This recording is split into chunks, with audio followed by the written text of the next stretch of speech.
infidel people. Allah take hold of the Jews and their allies. Allah take hold of the Americans and their allies. Allah count them and kill them to the last one, and don't leave even one.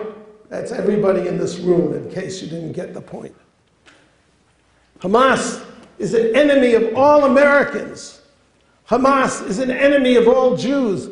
These are, how do you describe these statements? They're statements of Nazis. So, of course, the Muslim Students Association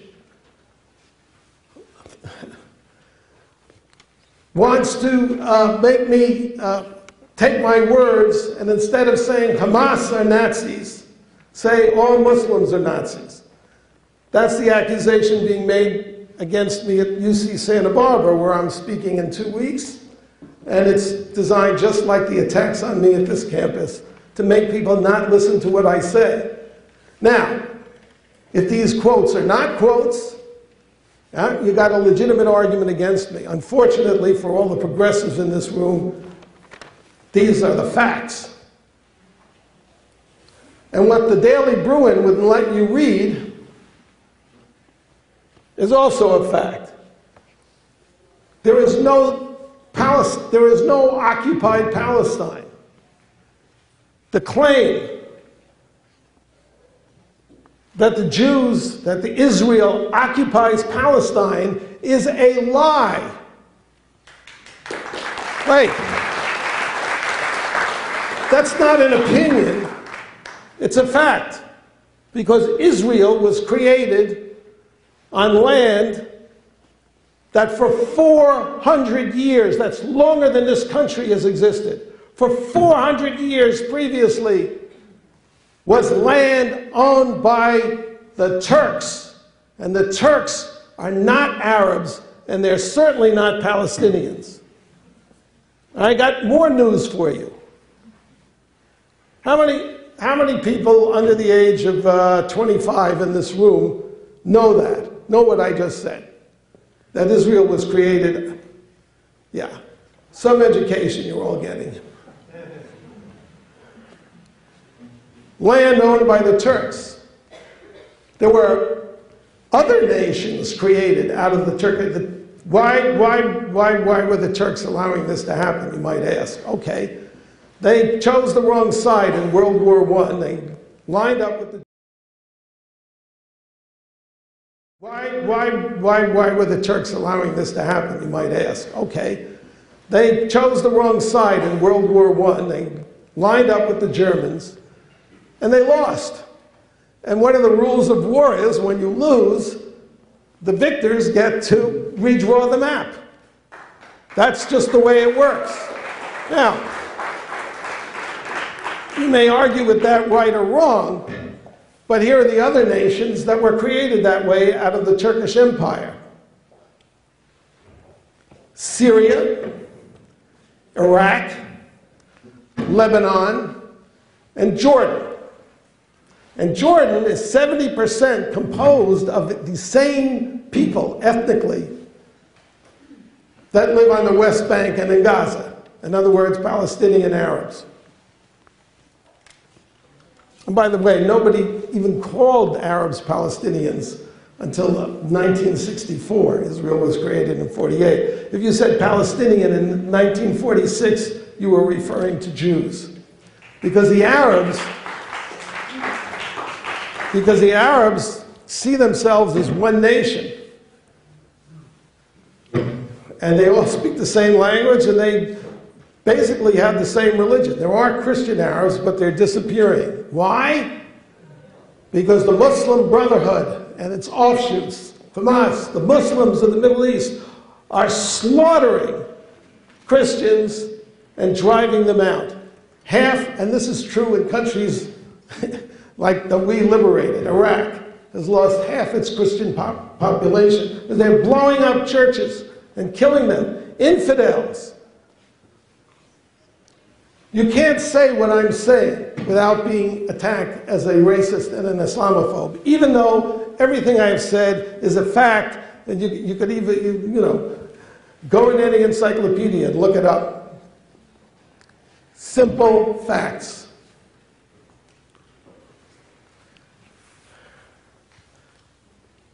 The Palestine Mandate, by the way, the word Palestine is not an Arabic word. It's Latin. It's what the Romans gave the region around the Jordan the name Palestine. Why? Because they conquered the Jews. The Jews had a very bad idea in 66 AD or CE to challenge the Roman Empire. Not a good idea.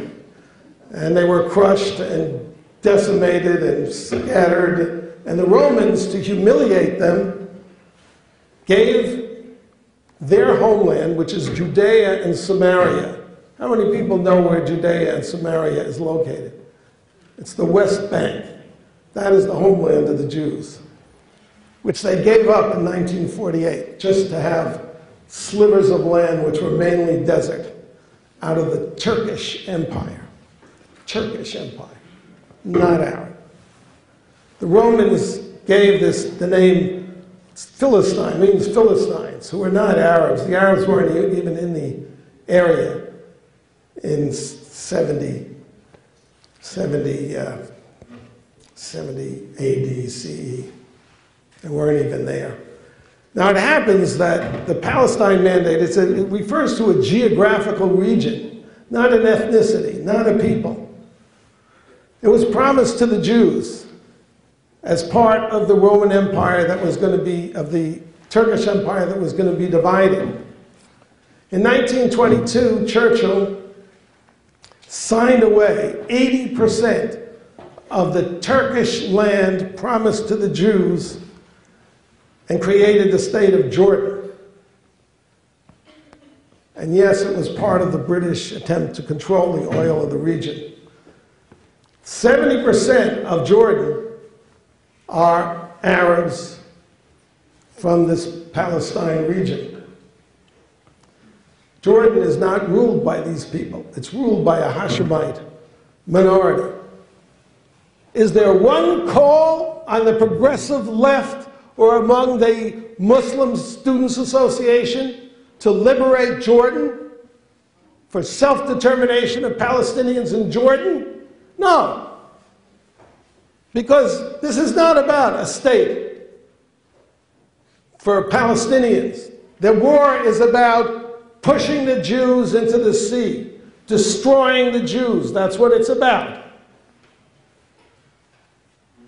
And people who are supporting this are supporting a genocidal movement.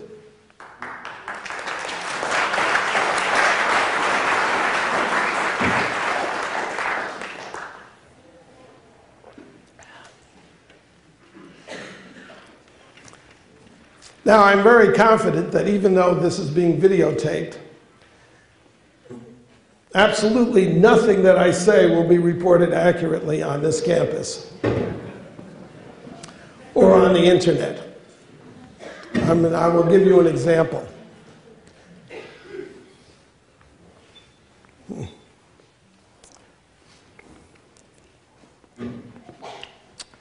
You can see me on the internet. A film was made by the Palestinian Club. It was very interesting to me that the Palestinian Club at Brooklyn College, very upset. They sat through my speech, but they were very upset by it. But at the end, what did they say? You want to lynch all Muslims. You know, I always intersperse in my speech, which I genuinely believe that Muslims as a whole, 1.5 billion of them, there are good Muslims and bad Muslims. There are just good Jews and bad Jews. I think that the religion of Islam has certain problems, like no separation of church and state, but there are good people and bad people in any religion. However, at UC Santa Barbara,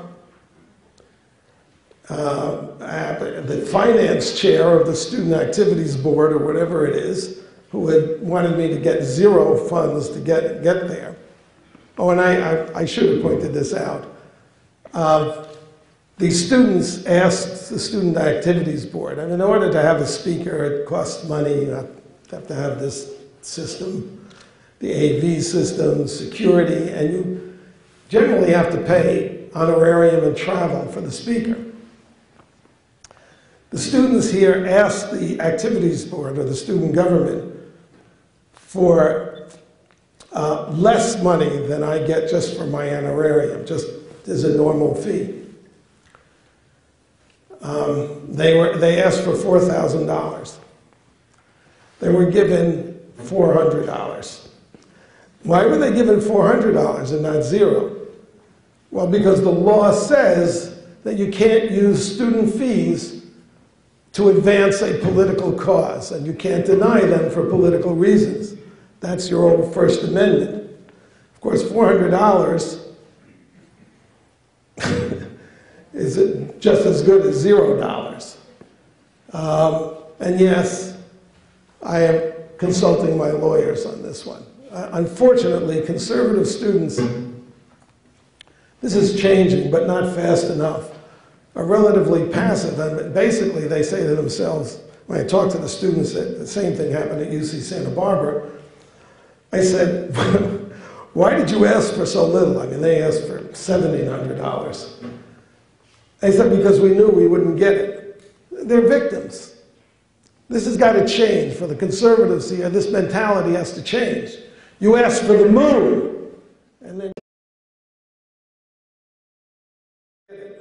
they're victims.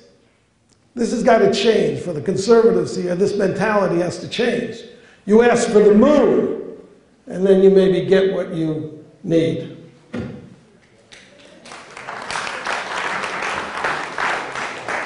So you have to ask yourself, they're calling me a Nazi. Oh, they're saying I said that all Muslims are Nazis. Well, you heard me say it here. What did I say? I didn't say all Muslims are Nazis. I said Hamas is a Nazi party. I said people who want to exterminate the Jews and say so are Nazis. They're worse than Nazis because the Nazis, Hitler, hid the final solution from the German people because he thought they were too civilized and decent. Ahmadinejad shouts it from the rooftops, kill the Jews, wipe Americans and Jews off the face of the earth. And Hamas applauds. And the Muslim Students Association here and the Students for Justice in Palestine and Jewish Voice for Peace praise Hamas as freedom fighters. Yes, free the earth of Jews. That's what they're about.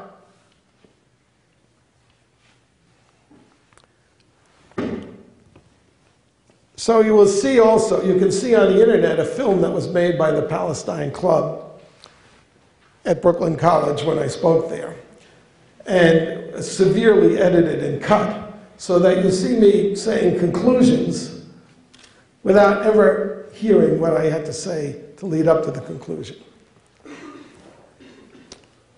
So here's what I had to say to lead up to one of the conclusions they have there. You have to ask yourself, how can a progressive, let alone a progressive Jew, who thinks of themselves as championing and defending gays, women, who's the greatest oppressor of women in the world today? It's Islam. Wake up. Women are chattel. They're slaves. In Saudi Arabia, if you're in the elite and you're a female, you can't drive. You can't appear on a street as a woman without an escort. Well, they'll stone you to death. If you're an adolescent girl, 12, 13, you're going to have your clitoris sliced off without an anesthetic. How do I know that? I read it in the New York Times, not exactly a conservative paper. At the Women's Studies Department here, everywhere, total silence. I have watched feminists on TV defend, I still cannot believe I saw this, but they had Tariq Ramadan on TV, who was the grandson of Hassan al-Banna, the Nazi founder of the Muslim Brotherhood. who